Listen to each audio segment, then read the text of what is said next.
Hey, welcome to the JC Media Podcast, Episode 4, the Star Wars Spectacular. My brother, Chris Chavez. How you doing? So we're just going to discuss, and right off the bat, I'm going to let you know there's spoilers towards the end. So either don't watch or turn it off towards the last 5 minutes or so. But right now we're just going to discuss Star Wars. And right off the bat, I saw it in '77 with my grandfather.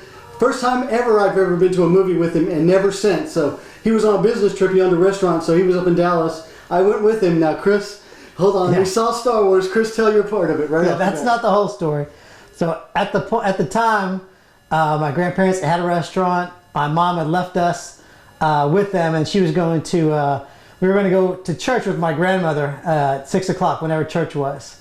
So it came time to go. I go to Jeff and say, "Hey, man, it's time to go to church." He goes, "I'm not going. I'm not going." I'm like, "You have to." He goes, "Well, I'm not going. I don't care." So I'm just going back and forth, just arguing with him as a kid of going, "Man, you're going to get in trouble." He's telling me I don't care. Eventually, I go to church with my grandmother, and my mom's there, and she goes, "What are you doing here?" And I went, "What are you talking about?" She goes, "I thought you were going with your grandfather." And I'm like, "What?" So Jeff, my brother, I'm 7 years old. He dupes me, and this probably was not the first time. I know it wasn't the first time, and it wasn't the last. Duped me into going to church when I could have went to a trip, with your grandfather. That's the big thing, you get to go on a trip. So he went to, we were in a small East Texas town, 17,000 people. He goes to Dallas, stays in a hotel, has steak, goes to see Star Wars with our grandfather, and I was supposed to be there. So I didn't get to see it till, who knows when it came to our town and when I finally got to see it. So he got to see it much sooner than I did. All at my expense. All at Christmas. So the the whole experience, like you said, steak, eating out with Grandpa in the big city of Dallas. We went to Fort Worth. In a hotel. So road trip. We saw Star Wars, which this thing was big back in '77. Yeah. So we already knew about it, and we were just waiting for it to come to Palestine. So I can't remember if I begged Grandpa or whatever, but for whatever reason, we went and saw Star Wars. Chris saw it, 6 months later at the Cinema 1 and 2. Oh, yeah. Probably a screen this big. Right. So bad sound. So it took over our lives for those first couple of years, even into Empire Strikes Back. Empire Strikes Back. But then he got me back, and then we'll tell this real quick. He got me back. I didn't go to Houston because the car was too crowded. My mom took all the cousins to go see Return of the Jedi. So I missed out on that. Chris comes back. He's doing this number. Yeah. And I'm like, what is that? What is that? And I can't tell you. It's Evil Emperor. Yeah, he had no idea, so that was my only way of getting him back, was doing the, pretending the emperor, the evil guy, but he has no idea because he hasn't seen it. Revenge of the Chris. So that was. But it has nowhere near the effect of going on a trip. We were just happened to see the movie, so I just happened to see it first. What I didn't do was set him up for failure, send him off somewhere and go on a trip. Might as well have been, a week's cruise somewhere to the Bahamas. And so, but this Star Wars was big in our lives. I mean, we had all the toys. It just took over our lives for those first fifth grades. You had the Yoda shirt when Yoda came out. So, and then it died down a little. I mean, we had lost all our toys, and I still have one or two of them. But then I had kids, and the prequels came around. So I took the kids in '99. Jeff Jr. and Christian, they were young, but episode 1, 2, and 3. So we saw those, and then what was your experience with the prequels? Man, I remember seeing them. So you go when it opens. So it wasn't like now where it used to be Friday night, then turns to Friday day, and then the Thursday night midnight. No, just whenever it came out, it was a priority to see them. Yeah, and my sons, that is their Star Wars. They have Junior still has the toys and everything. And then, so, where we at? So it's been a big part of my life the whole time. We find out J.J. Abrams is going to make some new ones about 2013 or so. So that fires me up. And he did a great job with Star Trek. So I enjoyed the first two, but I loved Rogue One. Rogue One was good. Rogue One, the story, it made sense. It fit in there. Not too much of the crazy, effects. Yeah. But the first one out of this series, I like seeing Rey, and I thought Finn was going to have a bigger part and everything. Man. What'd you think of it? The first one? The first one set it up with, Finn's character was great. You know, he was funny. He was engaging. He was, he had the love interest. You just saw everything coming. It was fresh. It was new. It was, in the Star Wars. Had you seen John Boyega in Attack the Block? No. See, I thought he was going to be a bigger deal because he was so cool in Attack the Block. I mean, he was the leader. He looked like a little Denzel, and it turns out he's just a secondary character to Rey. That was a surprise. Yeah. So, and then the other one, I kind of didn't care for because it was just too Disney for me at that time. It was like when she flew in like Mary Poppins, and they had that whole casino scene. I didn't like that one at all. The effects I don't mind. The Mary Poppins thing was just kind of, you have to kind of take the good with the bad at that point. So I don't like, as long as there's a good balance between good and bad and it leads to somewhere, I'm good. But when it starts getting, I guess we can get to the spoilers. Not yet, hold on. So just to let you guys know, I mean, there is spoilers coming up. We're at 6 minutes on the show. I mean, I love Star Wars. I've still got many, many toys. There's Star Wars stuff in my house. There's a poster and everything like that. I think maybe you've outgrown it, or just it's not your... I just lost it. I mean, through the years, I don't have... You got more of my stuff than I have my stuff. I know. So, like, I still lift weights and everything. So, honestly, I am one with the Force, and the Force is one with me when I'm bench pressing and stuff. I'll be honest. So, I still believe in the Force. I'm 52 years old. My brother's laughing at me. 50 years old. I still believe in the Force just as I believe in Satan. Well, I mean, I still try to move things like the Force. I mean, I'm still a kid. I did it today. I was like trying to move something with her, but I still think with your kids, deep down, you're still at the kid. They get lightsabers. I mean, I get to live through them and buy them toys that they like, which are really going to be for me. And my wife just still doesn't to this day understand that. Hey, if you'll get me a toy that's for an 8-year-old, I'm happy. Yeah. So Jeff today got me a Batman. I opened it up and I saw Batman. I got excited. So when it comes to Star Wars, I see it's coming out. I'm excited to see what's going to happen in the saga. And all 9 episodes with Rogue One. Solo, I didn't really care for. Solo, no, that was. We got the Mandalorian now. I've heard nothing but good things. Yeah, so Baby Yoda, the Mandalorian seems really good, but we're just lifelongs. Like I said, since 77, 78. Since 77 and a half. We didn't really care, even though we didn't care for the Christmas special because that was weird. Yeah. We saw, and here comes the spoiler. We saw. All right, spoiler alert. Yeah, stop your thing. Tune out. Because we're going to tell you what we liked, what we didn't like, what happened, everything. Right off the bat, I'll tell you, I gave it an A+. I loved it. And Chris? I gave it an F-. Go ahead and explain it. You 3 people that are watching, your wives and grandmas and whatnot. Because I've said it looks like 2 8-year-olds made a movie and just kept talking like, what if we do this? Oh yeah, and then this, and then this. It was crazy thing after crazy thing after crazy thing. When Rey stopped the plane flying, the shuttle in the air with the Force. That was awesome.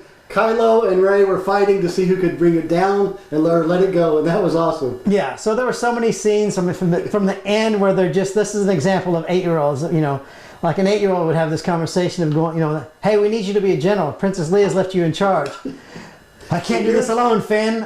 I need you along with Sue. You're a general too. That's just like an 8-year-old. Okay, you can't be a captain. Oh, I'm a captain too. Okay, we're both captains. It was just ridiculous. And that was over and over and over again. And then, so as a whole, they went to the Universal Studios and copped Harry Potter's ending and just got, instead of Voldemort with the wand and Harry Potter with the wand, it was Rey with lightsabers and him throwing the lightning, and they were just going at each other. It was just...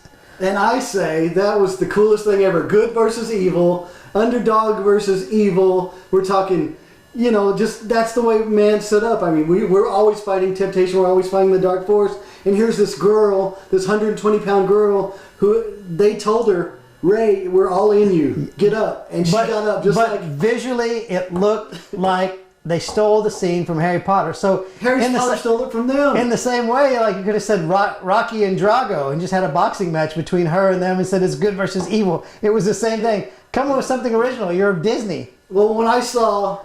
Not to mention the fact that he came to life like Voldemort, like, I'm coming back alive. Evil, I mean... The evil emperor, he's Like I said, if that was foreshadowed, it was some kind of prophecy. Yeah. If they even put an Easter egg in the beginning that said, "Hey, we got to be careful because he might come back alive in person." that's how sinister he is. He's like, you don't see me since 1983. He was surprised. He was like, "Oh, my fingers are growing back. What up?" All I know is that when I was a kid and I got that feeling of this is adventure and I want to be in that gang, I got the same feeling. I can't help that. Fantasy is you can bring How it come I up. wanted to be helping them riding the horses? I wanted to be Yes, on this. that was exactly my point. Finn had this great. I've got that covered, and he comes in on the space horse. I'm like, gosh, what that? Awesome. Like this was the great idea that I was supposed to go. Yes, Finn, Yes, because you are awesome. They were expecting them to come in transporters, and they shut them down. Yeah. Well, lo and behold, they're on bio animals. But I thought they went over to the MCU and grabbed the Valkyrie on the horses, just like they went when Rey did the flip and landed in the superhero landing, with the knee down, boom. When she did it like that, I was like, you're not a superhero. He's confused. This is the Force. He means, Ray, you're a superhero. You're awesome for doing that, running away from it, jumping in air, doing a black flip, and then cutting Kylo's TIE fighter in half. Yes. And all those 4 people in the theater were like, yes. No, bottom line is, okay, people aren't going to like it. There was 4 people in our theater. I feel how I feel. That's all. The best thing they did, which they didn't write out, was killing Chewbacca. If they had to kill him, and he would have been dead, and at the end found out he was alive, but instead, 2 seconds later, he was alive. So it was like, I'm dead. Oh, it was just a flesh wound. I'm alive. Yeah, and then I got my napkin. And I was like, Chewie's alive. Oh my God. We didn't lose another one. Thank goodness. And if you're watching this movie and you did not see that Rey's going to be brought back to life by Kylo Ren, then you don't watch movies enough, because it's like, what's going to happen? Oh, after she healed the snake, which why in the world she'd heal the snake in the first place? Because strong is the Force with her. You kill it. In every movie you kill it. Rey is awesome. Notice that even in the Tauntaun in the Empire Strikes Back, whatever, he sliced it open so he could. It's an animal. So, how about this Rey Palpatine? I wasn't expecting that. Rey Palpatine. Yeah. Not Rey Kenobi. I thought it was Rey like Skywalker. She's Rey Palpatine. Yeah, I thought That's it was what like she is. that was the big reveal. Like, oh, it's my uncle's sister's cousin's hairdresser's. I've been waiting until stepson. 2015 to know who her parents were. Once again, I have no problem with it. I wish you would have put that, put some thought into it last movie and kind of hint at it instead of all of a sudden go, look. Well, they had that one director that you said, the middle director, didn't. He screwed up everything JJ did in the first one, so he made his own movie the second. Yes. And then JJ had to get back on track. That's all there is to it. Yeah, so you spent some time fixing that with some kind of dialogue, some kind of scene. And here's my brother. I mean, we're obviously Hispanic. Look at this proud Brad's kid. We look at Oscar Isaac, one of us up there from Central America, and I'm like, man. So I don't know. I mean, who did you want to see? Like, Harry Potter. Well, Oscar Isaac's one of us. His role was reduced, and he was just like, And he almost got the lady at the end, as you were saying. Oh yeah, and then he couldn't pick up the lady, so he couldn't even fulfill the Hispanic machismo. He dropped the ball there because he could have. And why they even introduced her? Like, she was violent, wanted to kill him, and all of a sudden she wants to help him. Like that. 2 seconds later, like, oh, I can help you? For no reason. There was nothing in it. She wasn't for money, wasn't for power. She just decided because it was written down on the piece of paper, I'm going to help. After 2 seconds, I want to see your blood, your brains splatting out. So the bottom line is A+ and F-. There's no middle ground. When Finn's big idea is coming in on space horses. And Finn was Force sensitive. We know that. But go see it. I say. Once again, Chris says don't go see it. Hey, do like I did. Matinee, $5.95. I mean, it's like everything else. If you don't spend much money on it, you're not going to get that time back. But you can check it off your list of things. And if you're an A+, fan, I'm not alone. James Ward, Joshua, if you're watching, also loved it. So. Yeah, I mean, I said all the Rocky movies I loved. Rocky Balboa, I thought he tied it off nicely. Rocky 5 was not a good movie. I love Rocky. It's that ties along with Star Wars. I love it, but it's not a good movie. I love all the Star Wars. It's just not a good movie. If you walked in and know nothing out of Star Wars, you're giving it an F-. Yeah, but I'm coming from. I've been there since day one. the Force is back. Strong as the Force. That's all I can say. Oh, the dark side is much stronger. You see what he did with all those X-wing fighters? Like, And then we've got a ragtag bunch that uses the Force to win, and that's what I love. And I don't know. I can't help the smile I had on my face watching it. I didn't make that up, and obviously, I kept waiting for something to happen that like I said, if they would have played Chewie out, I mean, even if they killed him, that would have been some kind of internal struggle. There was no internal struggle. There was no battle against good and evil until the very end. And all that was just, oh, here it's going to happen. He's going to, and guess what? He went over the edge, so he's going to come back and he's going to save her with the healing powers. They were like Wonder Twins. Activate. They were. Kylo and Rey are Wonder Twins. Yeah, so some that would go, the stuff was drawn from the comic books. I'm like, so that was our Star Wars Spectacular. Agree to disagree. Check out my brother's book. He's got 4 books out, so how can we order those? FamilyDiscipleshipBible.com. Everything's on the store there, FamilyDiscipleshipBible.com. And if we find another movie that's this polarizing, I guess he's going to chew into Rocky 7, and we're going to be arguing on that. Or Star Wars, in about 10 years, Star Wars X is going to be out, so we'll argue about that. But just... hey, if there's comments below, put your grade. Put in the comments below. Yeah, if you made it this far, put your grade. You 1 or 2 that are watching. So yeah, episode 4, the Star Wars Spectacular. Merry Christmas and Merry A+. Christmas. F-. I'll let him have the last word. Check you later.